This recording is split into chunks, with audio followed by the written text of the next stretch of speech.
అతను ఎంత ఇంటెన్స్‌గా నీళ్ళని చూస్తున్నాడో, అతని పక్కన ఉన్న మామయ్య అతన్ని అంత ఇంటెన్స్‌గా చూస్తున్నాడు. గుజరాత్ అరేబియన్ సీ మధ్యలో కామ్ సీ వాటర్ మీద ఒక రెస్టీ ఓల్డ్ ఫిషింగ్ బోట్ ఫ్లోట్ అవుతోంది. ఇక్కడికి జనరల్ పబ్లిక్ రాలేరు, పర్మిషన్స్ ఇవ్వరు. అయినా కోస్ట్ గార్డ్స్ని దారి మళ్లించి ఇక్కడికి ఇల్లీగల్గా వచ్చారు వీళ్ళు. ఫిషింగ్ బోట్ మీద ఓ సుమారు 50 ఏళ్ళు ఉండే ఒక ఆయన దేని గురించి వరి అవుతూ నుంచుని ఉన్నాడు. ఆయన పక్కన వరుణ్, ఎర్లీ 30s ఉంటాయి. అతను ఒక డైవింగ్ సూట్లో రెడీగా ఉన్నాడు సముద్రంలోకి దూకేయడానికి. చూసి చూసి ఇంకా ఉండబట్టలేక అడిగేశాడు, నువ్వు వెళ్ళడం అవసరమా? ఈ నిధి కోసం వెళ్ళిన వాళ్ళు ఎవరూ తిరిగి రాలేదు, నీ అన్నతో సహా అని అడిగేశాడు కోపంగా.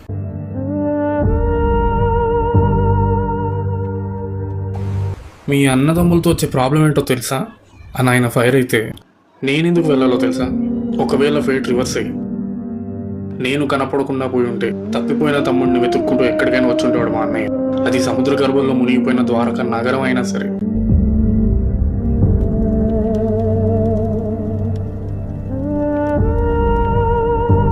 మామయ్యకి తెలుసు అది నిజమని.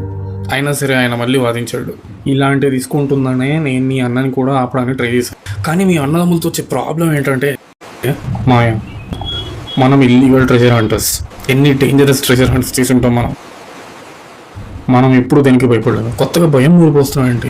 మామయ్య కోపం కంట్రోల్ చేసుకుంటూ, ఇది మొన్న మిగతా మిషన్స్ లాగా కాదు వరుణ్. మనకి ఫిన్లాండ్లో దొరికిన సీక్రెట్ స్క్రిప్చర్స్ ప్రకారం మనం లోపల ఉందనుకుంటున్న ట్రెజర్ సాక్షాత్తు శ్రీకృష్ణుడికి సంబంధించిన ట్రెజర్ అంట. దానికోసం ఎవరు వచ్చినా ట్రెజర్ని ముట్టుకోకండి అన్నట్టు 3 వార్నింగ్స్. ఆ స్క్రిప్చర్స్ క్లియర్గా చదివాను వరుణ్, కూల్గా చదివా. కిందకు వెళ్తే 3 వార్నింగ్స్ ఇస్తారు. ఆ 3వ వార్నింగ్ వస్తే వెంటనే వెనక్కి రావాలి, దానికి అంకుల్. అంతేకాదు ట్రెజర్ విషయంలో లైన్ క్రాస్ చేసే కాన్సిక్వెన్సెస్ చాలా దారుణంగా ఉంటాయి అని ఉన్నాను. వారినేమో మీరు ఫిన్లాండ్ స్క్రిప్చర్స్ చదివి భయపడుతున్నారు. బాలీలో దొరికిన స్క్రిప్చర్స్ ప్రకారం ఆ ట్రెజర్ కనిపించిన వెంటనే ఏ కోరిక ఖచ్చితంగా నెరవేరుతుందని ఉంది, రాసుంది అందులో. ఏది నమ్మాలి? 2 గంటలు టైం ఇవ్వండి, నేను తిరిగి వచ్చి కన్ఫర్మ్ చేస్తాను. మామయ్య సమాధానం ఇచ్చేలోపే సముద్రంలోకి దూకేశాడు Varun. And the adventure begins.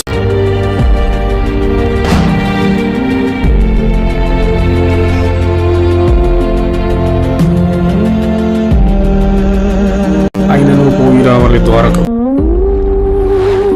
Varun వాడుతుంది అడ్వాన్స్డ్ బాటల్ అయిన helmet with inbuilt communication system. దాని హెల్ప్తో సముద్రంలో నుంచి కూడా వరుణ్ మామయ్యతో మాట్లాడగలుగుతున్నాడు. వరుణ్ బాడీ క్యామ్ ఫుటేజ్ని పైన ఐపాడ్లో చూస్తూ మామయ్య వరుణ్ని గైడ్ చేస్తున్నాడు. వరుణ్ అలా సముద్రం లోపలికి వెళ్తున్నాడు. తనని షిమరింగ్ ఫిషెస్ అన్ని డైరెక్షన్స్ నుంచి చుట్టేసాయి. కొన్ని వేల చేపలు ఒకటే గుంపుగా కలిసి తిరగడం చాలాసార్లు సినిమాల్లో చూశాడు, కానీ వాటి మధ్యలో ఇలా ఉంటానని తను ఎప్పుడు అనుకోలేదు. ఆ బ్యూటీని చూసి ఒక క్షణం తన మిషన్ నుంచి డైవర్ట్ అయ్యాడు. ఆ గుంపులో ఒక ఫిష్ని టచ్ చేయగానే సడన్గా ఆ ఫిషెస్ అన్ని తన నుంచి దూరంగా వెళ్ళిపోవడం స్టార్ట్ చేసాయి. ఫస్ట్ తన టచ్ వల్ల వెళ్ళిపోయాయి అనుకున్నాడు, కానీ 2 సెకండ్స్లో అర్థమైంది అసలు రీజన్ ఏంటనేది. కొద్ది దూరంలో ఒక షార్క్ కనిపించింది.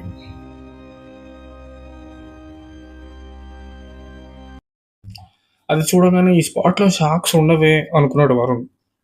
ఏంటి షార్క్ అని ఫస్ట్ మామయ్య భయపడ్డాడు, కానీ మెల్లగా ఆయనకు అర్థమైంది. వెంటనే హెడ్ఫోన్స్లో వరుణ్తో, ఇది ఫస్ట్ వార్నింగ్ వరుణ్ అని చెప్పాడు. వరుణ్ కళ్ళు పెద్దవయ్యాయి, హార్ట్ బీట్ రైజ్ అవుతుంది. సముద్రం మధ్యలో సముద్రాన్ని తాగను నీటి బిందువు ఊపిరి పోసుకుంది. అది వరుణ్ ఫేస్ మీద నుంచి ఓ చెమట చుక్కలాగా కిందకి జారింది. వరుణ్ ఫ్రీజ్ అయిపోయి కదలకుండా ఉన్నాడు. షార్క్ స్ట్రైట్గా తన వైపే వస్తోంది. లాస్ట్ సెకండ్లో తను చూసిన ఓ మెరైన్ డాక్యుమెంటరీలో షార్క్స్ మన సైడ్ వస్తే ఏం చేయాలనేది గుర్తొచ్చి తన వైపుకి వస్తున్న షార్క్ని తాకి జెంటల్గా సైడ్కి పుష్ చేస్తే అది కామ్గా సైడ్కి వెళ్ళిపోతుంది. షార్క్ని చూడగానే ద్వారక శిథిలాలు ఉన్నంత లోతుకి పడిపోయిన వరుణ్ కాన్ఫిడెన్స్ పైకి తిరిగి రావడమే కాక 10 అంతస్తులు ఎక్స్ట్రా పెరిగింది. అమ్మో ఎంత స్కేరీ వార్నింగో ఇది అని వెటకారం చేశాడు. ఓవర్ కాన్ఫిడెన్స్ మంచిది కాదా రై అని చెప్పి వాడు మామయ్య వరుణ్ని వాంది. వరుణ్ సముద్రంలోకి ఇంకా కిందకి డిసెండ్ అవుతున్నాడు, GPS ఇన్స్ట్రక్షన్స్ ఫాలో అవుతూ. ఒక పాయింట్ తర్వాత సడన్గా చుట్టూ ఒకటే అంధకారం. ఆ డార్క్నెస్కి తన కళ్ళు అడ్జస్ట్ అయ్యే గ్యాప్లో 2 టార్చ్ లైట్స్ స్విచ్ ఆన్ చేసి అలా పైకి వదిలేశాడు. ఆ తేలుతున్న లైట్స్ వెలుగులో మ్యాసివ్ ఏన్షియంట్ స్ట్రక్చర్స్ కనిపించాయి. ద్వారక శిథిరాలు అండర్ వాటర్లో మెజెస్టిక్గా రివీల్ అవుతున్నాయి. కొన్ని వేల సంవత్సరాల ముందు శ్రీకృష్ణుడు పాలించిన నగరం తన కళ్ళ ముందు ఉందనే ఆలోచన ఎంత ఎక్సైటింగ్గా ఉందో అంతే టెరిఫైయింగ్గా ఉంది. మాయా చూస్తున్నావా? యా అని చెప్పి ద్వారక వైపుకి వెళ్తున్నాడు లోపలికి. సడన్గా ఎంట్రన్స్ దగ్గర ఒక ఫిష్ తనకి ఎదురొచ్చింది. తన తల మాత్రం అటు ఇటు ఊపుతూ హెడ్ షేక్ చేస్తూ, అంటే నువ్వు లోపలికి వెళ్ళకు అని వాన్ చేస్తున్నట్టు సిగ్నల్ ఇస్తుంది. వరుణ్ లెఫ్ట్కి వెళ్తే లెఫ్ట్కి, రైట్కి వెళ్తే రైట్కి అడ్డొచ్చి వరుణ్ని ముందుకు వెళ్ళనివ్వట్లేదు. స్ట్రేంజ్ అనుకుంటాడు వరుణ్. అది సెకండ్ వార్నింగ్ అని అర్థమైంది తనకి. వరుణ్ ఇరిటేషన్తో ఆ ఫిష్ని పక్కకు తోసేసి ముందుకు వెళ్ళిపోయాడు. అది ఎక్కడో వెనకాల పడిపోయింది. రే చూసావు కదా, కొన్ని లైన్స్ క్రాస్ చేయకూడదురా, ఒక్కసారి ఆలోచించాను వాళ్ళ మామయ్య మళ్ళీ వన్ లాస్ట్ టైం వాన్ చేశాడు. నాకు ఇక్కడ లైన్స్ ఏం కనిపించట్లేదే అని వరుణ్ ఎటకారంగా అన్న నెక్స్ట్ సెకండ్ సడన్గా పైనుంచి ఓ షిప్ యాంకర్ సీ ఫ్లోర్ మీద ల్యాండ్ అయ్యి లేస్తుంది. సీ బెడ్ మీద ఉన్న ల్యాండ్ అంతా ఒకేసారి బగ్గుమని లేచింది. వరుణ్ ఆ గందరగోళంలో చిక్కుకుని కింద పడతాడు. ఆ యాంకర్ తన వైపే దూసుకురావడం చూసి వరుణ్ వెంటనే లేచి వెనక్కి వెళ్ళిపోతాడు. తను లేచి ఉండకపోతే తనను చీల్చుకుని వెళ్ళిపోయి ఉండేది ఆ యాంకర్ తనని క్రాస్ చేసి దూరంగా ఓ రాక్ కిందకి వెళ్ళి స్టక్ అయి ఉంది. పైనుంచి ఎవరో వాళ్ళ షిప్ని ఆపడానికి వేసిన యాంకర్ అది. ఆ యాంకర్ దెబ్బకి లేచిన శాండ్ అంతా మళ్ళీ సెటిల్ అయ్యి క్లియర్ అవ్వగానే ఇక్కడ వరుణ్ పైనుంచి ఇదంతా చూస్తున్న మామయ్య ఒకేసారి నోరు తెరుస్తారు. ఎందుకంటే వరుణ్ ఎదురుగా ఆ యాంకర్ శాండ్లో డీప్గా గీసిన ఒక లైన్ ఉంది. నాకేం లైన్లు కనపడట్లేదే అనే లైన్ వరుణ్కి గుర్తొచ్చింది. ఇప్పుడు లైన్ క్లియర్గా కనిపిస్తుందా అని మామయ్య ప్రశ్నించాడు. థర్డ్ వార్నింగ్, ఇది కోఇన్సిడెన్స్ కాదు అని చెప్పాడు. వరుణ్ ఆలోచనలో పడ్డాడు. తనకు అర్థమవని పవర్తో డీల్ చేస్తున్నాను అనే క్లారిటీ అతనికి వచ్చింది. కానీ ఇంత దూరం వచ్చి కాదు, ఇంత దగ్గరకు వచ్చి ఏ క్వశ్చన్స్తో వచ్చామో వాటితోనే ఎలా తిరిగి వెళ్ళడం? ఆన్సర్స్ దాకా వెళ్ళాలి, ఆన్సర్స్తో తిరిగి వెళ్ళాలి. వరుణ్ లైన్ క్రాస్ చేశాడు. పైన మామయ్య గుండె పట్టుకున్నాడు. వరుణ్ లైన్ క్రాస్ చేసిన తర్వాత ఏం జరుగుతుందా అని చెప్పి వరుణ్ పైన మామయ్య ఈగర్గా వెయిట్ చేస్తున్నారు. కానీ ఏం జరగలేదు. అదే నిశ్శబ్దం. సో ఫిన్లాండ్ స్క్రిప్చర్స్లో ఇచ్చిన వార్నింగ్ అబద్ధమా అని మామయ్య ఆలోచనలో పడ్డాడు. అవి అబద్ధం అయితే ట్రెజర్ని చూడగానే మన కోరిక తీరుతుందని బాలి స్క్రిప్చర్స్లో ఉన్నది నిజమయ్యే ఛాన్స్ ఉంది కదా అని ఆలోచిస్తాడు వరుణ్. వరల్డ్లో రిచెస్ట్ మ్యాన్ అయ్యే వరకు వెనక్కి తిరిగేది లేదనే మాట నోరు జారుతుంది. రేయ్, నువ్వు మీ అన్న కోసం వెళ్ళావు అనుకున్నా. మీ అన్న ఈ పాటికి చనిపోయి ఉంటాడు. వాడు ప్రాణాలతో తిరిగి రావాలని కోరుకోవడానికి ఇంత రిస్క్ చేస్తున్నావు అనుకున్నా. డబ్బు కోసమా అని మామయ్య నిలదీస్తాడు. కోరుకునేది అన్న గురించే మామయ్య. అన్న తిరిగి వచ్చాక ట్రెజర్కి కొబ్బరికాయ కొట్టి పూజ చేసి వస్తాను అనుకున్నావా? ట్రెజర్తో వస్తా పైకి. సాక్షాత్తు శ్రీకృష్ణుడికి సంబంధించిన ట్రెజర్ రేట్ ఎంత పలుకుతుందో తెలుసా బయట? దానికి ఒక రేటు లేదు. It's priceless. అమ్మితే వరల్డ్స్ రిచెస్ట్ కాక ఇంకేమవుతాను అని గర్వంగా చెప్తాడు. అంకుల్ ఫేస్లో ఒక డిసప్పాయింట్మెంట్. సడన్గా ఒక స్టాటిక్ నాయిస్ వస్తుంది. వరుణ్ వాయిస్ అంకుల్కి వినపడట్లేదు, మావయ్య వాయిస్ వరుణ్కి వినపడట్లేదు. సడన్గా అంకుల్కి ఒక విషయం అర్థమైంది. ఇందాక కాదురా, కృష్ణుడు ట్రెజర్ను ఓ కోరికను వచ్చేయకుండా మొత్తం ట్రెజర్నే కొట్టేయాలనుకుని ఇప్పుడు లైన్ దాటావు అని చెప్పి ఆయన అరుస్తున్నాడు. హలో వరుణ్ అని చెప్పి. కానీ అక్కడి నుంచి స్టాటిక్ తప్ప ఇంకేం రావట్లేదు. వరుణ్కి ఇదేమీ వినిపించలేదు. వాడు ముందుకు వెళ్ళిపోయాడు లైన్ క్రాస్ చేసి.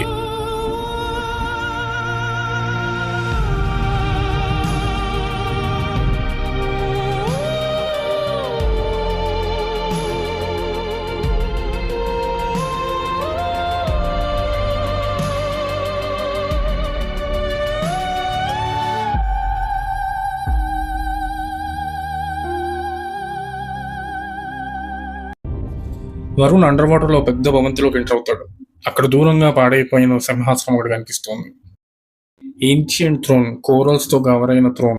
ఆ సింహాసనాన్ని తను చూస్తున్నప్పుడు సడన్గా ఎవరో తన మీద పడ్డారు.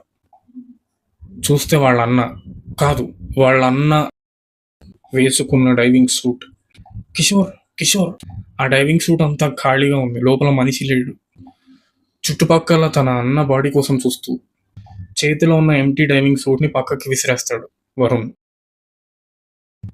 అది వెళ్ళి ఎక్కడో పైన ఉన్న నెమలి పింఛానికి తగులుతుంది. ఆ నెమలి పింఛం అక్కడి నుంచి డిస్ప్లేస్ అయ్యి అక్కడి నుంచి కదిలిపోయి వాటర్లో అలా తేలుతూ ఉంటుంది. కింద వరుణ్ వాళ్ళ అన్నబాడి కోసం చూస్తున్నాడు. పైన నెమలి పింఛం చక్కర్లు కొడుతోంది. అనుకోకుండా వరుణ్ చూపు ఆ ఫ్లోట్ అవుతున్న నెమలి పింఛం మీద పడింది. అది తన చుట్టూ తిరిగి అది మెల్లగా తన పక్కనే సింహాసనం మీద ఉన్న ఒక ఫ్లూట్. ఆ ఫ్లూట్ని వరుణ్ ఇప్పటిదాకా గమనించడం లేదు. ఆ ఫ్లూట్ మధ్యలో నిలువుగా ల్యాండ్ అయింది. అది చూడగానే వరుణ్కి అర్థమైపోయింది శ్రీకృష్ణుడు ట్రెజర్ ఏంటో ఇక్కడ. కృష్ణావతారం చాలించినప్పుడు ఆయన నెమలి పింఛం, ఆయన వేణువు రెండు సముద్ర గర్భంలో మునిగిపోయి ద్వారకా నగరంలోకి తిరిగి వచ్చేసాయని బాలి స్క్రిప్చర్లో చదివాడు. కానీ నమ్మలేదు. ఇప్పుడు నమ్మడం తప్ప వేరే చాయిస్ లేదు. అంతలోనే వేణువు మెరుస్తోంది. సింహాసనం వెనకాల ఒక తేజస్సు, ఒక హేలో ఎఫెక్ట్.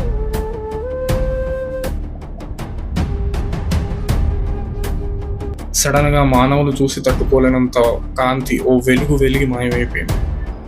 వరుణ్ మెల్లగా తల తిరిగినట్టు కిందికి దిగి పడిపోయాడు. ఏమైందా అని చూస్తే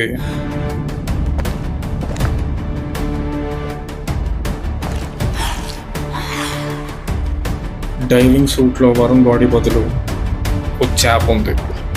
అంటే వరుణ్ ఓ చేపలా మారిపోయాడు. ఫిష్గా మారిపోయాడు అనేది ఒక ఇబ్బంది అయితే, ఒక వాటర్ లేని ఎయిర్ టైట్ సూట్లో ఫిష్గా ట్రాప్ అయిపోవడం అనేది మరొక పెద్ద ఇబ్బంది. వాటర్ లేక కొన ఊపిరితో కొట్టుకుంటున్నాడు వరుణ్ చేప రూపంలో. నేను చావకూడదు, నేను ఇలా చావకూడదు, నేను అనుకుంటున్నాడు. ఇంకా మాటలు కూడా రావట్లేదు. అప్పుడే ఇందాక దారిలో తనని చుట్టేసిన షిమ్మరింగ్ ఫిషెస్ అన్నీ మళ్ళీ తన ముందుకు వచ్చాయి. వాటితో పాటే వాటిని వేటాడుతూ షార్క్ వచ్చింది. అది షార్క్ వాటి మీద అటాక్ చేస్తుంది, కానీ ఈ ఫిషెస్ అన్ని లాస్ట్ మినిట్లో సూపర్ ఫాస్ట్గా విడిపోయి షార్క్ వెళ్ళి పిల్లర్కి తగిలేలాగా చేస్తున్నాయి. ఇలా 2-3 సార్లు జరిగింది. ఫిషెస్ అన్నీ బయటకు వెళ్ళిపోయాయి. షార్క్ కూడా వెనకాల వెళ్ళిపోయింది వాటిని చేసి చేస్తూ. కానీ షార్క్ ఏ ఫోర్స్తో ఆ పిల్లర్ని గుద్దిందంటే, ఆ గుద్దిన 2-3 సార్లు పిల్లర్లో భాగానికి క్రాక్ పడుతుంది. సడన్గా ఊడిపోయింది. కింద Varun diving suit oxygen cylinder మీద పడింది ఆ పిల్లర్లో ఆ భాగం. ఆ బ్లాస్ట్కి హెల్మెట్ బ్రేక్ అయిపోయి కొన ఊపిరితో కొట్టుకుంటున్న వరుణ్ ఫిష్గా బయటపడ్డాడు. అదే బ్లాస్ట్కి నెమలి పించం వేణువు నుంచి వేరై మళ్ళా తన యథాస్థానానికి అలాగే మెల్లగా ఎగురుకుంటూ వెళ్ళిపోయింది. తను ఫిష్గా మారిపోయాను ఏంటని చూసుకుని ప్యానిక్ అవుతున్నాడు వరుణ్. అప్పుడే బయట తనని ఆపిన ఫిష్ గుర్తొచ్చింది. ఆ చేప ఎవరో కాదు, తన అన్న అని వెలిగింది వరుణ్కి. వెంటనే బయటకు వెళ్తే వాళ్ళ అన్న అదే తనని ఆపడానికి ట్రై చేసిన చేప బాడీలో ఉన్న తన అన్న ఎదురొస్తాడు. కిషోర్, నువ్వేనా? ఏం జరుగుతుందో అసలు అని కంగారుగా అడుగుతున్నాడు వరుణ్. ఎంత చెప్పారా నీకు వెళ్ళొద్దని, మాట విన్నావు కాదు అని చెప్పి కిషోర్ అంటున్నాడు వాళ్ళ అన్న. అరే నువ్వు చనిపోయినావు అనుకున్నారా, పద మన బాడీస్ వెనక్కి తెచ్చుకుందాం. ఎలా అని అడుగుతాడు వాళ్ళన్న. ఎలా ఏంట్రా, ఒక విష్ కోరుకోవచ్చు కదా, ఒక కోరిక కోరుకుంటే ఖచ్చితంగా తీరుస్తారు అని అన్నారు కదా అని అంటే, నీకు అర్థం కావట్లా, నువ్వు ఆల్రెడీ ఒక కోరిక అడిగేసావు అను కిషోర్ చెప్తున్నాడు. నేనెప్పుడు అన్నప్పుడు అతనికి గుర్తొచ్చింది. చావు బతుకుల మధ్యలో కొట్టుమిట్టాడుతున్నప్పుడు నేను ఇలా చావకూడదు అని కోరేసుకున్నాడు. అది కోరిక, అది అరే ఇది రాంగ్ రా, ఇది అన్ఫేర్ రా అని చెప్పి వరుణ్ కోపం వస్తుంది. వాళ్ళన్న ఇది పనిష్మెంట్ మన గ్రీడ్కి. వార్నింగ్స్ ఇగ్నోర్ చేసినందుకు, లైన్ క్రాస్ చేసినందుకు కాన్సిక్వెన్సెస్ ఉంటాయి అన్న స్క్రిప్చర్స్లో చదివాం కదా, ఇదే ఆ కాన్సిక్వెన్స్. ఈ ట్రెజర్ ద్వారకలోనే ఉండాలి, బయటకి రాకూడదు. బయటకు వచ్చే ఉద్దేశాలు వాటికి లేవు, పంపే ఉద్దేశం ఆయనకి లేదు. అంటే జీవితాంతం ఇంకా చేప బతికేనా మనది?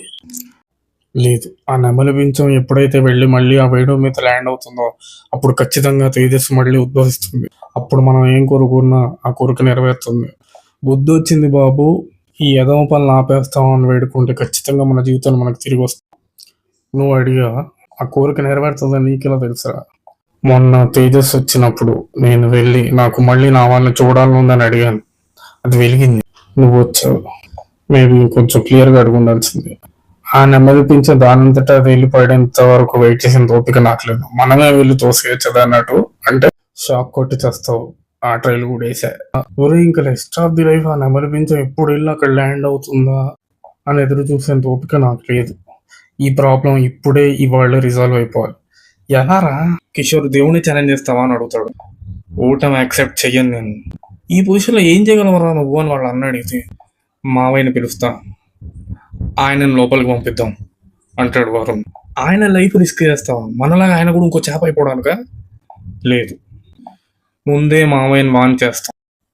ప్రాణాలు పోతున్నాయి అని ప్యానిక్ అవుతున్నాం అనేది అడ్డు పెట్టుకుని మనల్ని బకరాలు చేస్తున్నారు కదా. మావయ్య ఫిష్గా మారినప్పుడు తన ప్రాణం కోసం కాకుండా మన ముగ్గురం మన ఒరిజినల్ హ్యూమన్ ఫామ్స్లో మన ఇంట్లో సేఫ్గా హెల్తీగా ఈ ట్రెజర్ మన చేతిలో ఉండేలా కోరుకోమని చెప్తాం. మనం అంటే ప్యానిక్ అయి ప్రాణాల కోసం కోరుకున్నాం. ఆయనకి ఇదంతా ముందే చెప్పేస్తాం కాబట్టి ఆయన ప్యానిక్ అవ్వడు, మనం గెలుస్తాం. అరే ఇదంతా సింపుల్గా లేదు అని వాళ్ళ అన్న కూడా వరుణ్ వినకుండా, సత్తా ఉన్నవాడికి ఏదైనా సింపుల్ కమాన్ అని చెప్పి వాడు సర్రని పైకి వెళ్ళిపోతాడు. వాడిని ఫాలో అవుతూ రే వరుణ్ ఆగరా అని చెప్పి ఈ కిషోర్ కూడా పైకి వెళ్ళిపోయాడు. వాళ్ళన్న వాడిని ఫాలో అవుతూ పైన సర్ఫేస్ మీద ఫిషింగ్ బోట్ మీద అలా టెన్షన్గా సముద్రంలోకి చూస్తున్నాడు అంకుల్. టెన్షన్ పడుతుంది, ఆయనకి ఏం చేయాలో అర్థం కావట్లేదు. కింద నుంచి కమ్యూనికేషన్ ఏం లేదు. అదే టైంలో దూరంగా 2 ఫిషెస్ పైకి, కిందకి, పైకి, కిందకి జంప్ చేస్తున్నాయి. ఆయన అటెన్షన్ గ్రాబ్ చేయడం కోసం అని చెప్పి. ఇప్పుడు ఆ ఫిషెస్ దగ్గరికెళ్తే వరుణ్ గాడు, "అంకుల్ నాకో ప్లాన్ ఉంది. సూట్ ఏసుకొని దూకు. నేను చెప్పినట్టు చెప్పు అంతా సెట్ అయిపోద్ది" అని అరుస్తున్నాడు. అంకుల్ ఫైనల్లీ ఆ ఫిషెస్ వైపు చూసాడు. చాలా కన్‌ఫ్యూజన్‌తో చూస్తున్నాడు. ఏంటి ఇట్లా గెంతుతున్నాయి అని చెప్పి. కింద కింద చేప రూపంలో ఉన్న వాళ్ళ అన్న, "ఆయనకి నీ లాంగ్వేజ్ అర్థం కాదురా" అని అంటాడు. దానికి వరుణ్ వెనక్కి తిరిగి, "దిమాగ్ ఖరాబ్ అయిందా? తెలుగు ఎందుకు అర్థం కాదు" అని అడిగితే, "నువ్వు తెలుగులో మాట్లాడట్లేదు. చేప భాషలో మాట్లాడుతున్నావు. ఆయనకు తెలుగు అర్థమవుతురా, కానీ నువ్వు మాట్లాడేది తెలుగు కాదు. చేప భాషలో మాట్లాడుతున్నావు" అని వాళ్ళ అన్న కళ్ళు తెరిపించాడు. ఫిష్ లాంగ్వేజ్‌లో మాట్లాడుతున్నాను. వరుణ్ అప్పుడు రియలైజ్ అవుతాడు తను ఒక ఫిష్‌లా మాట్లాడుతున్నాడని. అప్పుడే గట్టిగా ఫిష్ లాంగ్వేజ్‌లో ఏదో బూతరిచాడు వరుణ్. వరుణ్‌కి అర్థమైపోయింది ఓడిపోతున్నామని, జీవితం చేజారిపోతుందని. ఇంతలో మామయ్యని చూస్తే, "అరే లాంగ్వేజ్ అర్థం కాకపోయినా మామయ్యకి ఏదో అర్థమైనట్టుందిరా, చూడు మామయ్య మన వైపే వస్తున్నాడు" అని వరుణ్ వాళ్ళ మామయ్యని చూపిస్తాడు. కిషోర్ వాళ్ళ మామయ్య చేతిలో ఉన్న ఫిషింగ్ నెట్ని చూపిస్తాడు. ఇద్దరు వామ్మో అని చెప్పి పారిపోయి ఇద్దరు వెనక్కి తిరిగి లోపలికి వస్తుంటే ఓ ఫిషింగ్ నెట్కి దొరికిపోతారు. ఆ నెట్ బలవంతంగా వాళ్ళని పైకి లాగుతుంటే వాళ్ళు కిందకి వెళ్తా ట్రై చేస్తారు. ఇద్దరు పానిక్ అవుతారు. వాళ్ళు ట్రాప్ అయిపోయారు. వాళ్ళని పైకి లాగుతున్నప్పుడు ఫిషింగ్ నెట్లో నుంచి వాళ్ళ మామయ్య, ఇందాక యాంకర్ వేసింది కోస్ట్ గార్డ్ షిప్ అని మామయ్య ఫైనల్లీ గమనించాడు. లక్కీగా ఇంకా తనని చూడలేదు ఆఫీసర్స్. బోటు వెనక్కి తిప్పే అని చెప్పి ఒడ్డుకు చేరుకుంటాడు. మామయ్య చాలాసేపు సముద్రం వైపు చూశాడు. చాలాసేపు కమ్యూనికేషన్ కోసం ట్రై చేశాడు. Communication zero. Pin drop silence. ఎవరు సముద్రం నుంచి పైకి రాలేదు. మామయ్యకి అర్థమైపోయింది వాడు ఇంకా తిరిగి రాడు. మామయ్య కోపం పెరిగింది. "మీ బ్రదర్స్తో ఉండే ప్రాబ్లం ఏంటో తెలుసా? మీరు ఎవరి మాట వినరు. మీకే అంతా తెలుసని బలుపు. వేరే వాళ్ళ మాట వినే గుణం ఉంటే ఇద్దరు ఇవాళ సముద్రంలో కాకుండా నా పక్కన నుంచి ఉండేవాళ్ళు" అని చెప్పి తల బాదుకుంటాడు వాళ్ళ మామయ్య. కెమెరా అలా పక్కకి రివీల్ చేస్తే పక్కనే పడున్న 2 డెడ్ ఫిషెస్ని చూపిస్తాం. The end.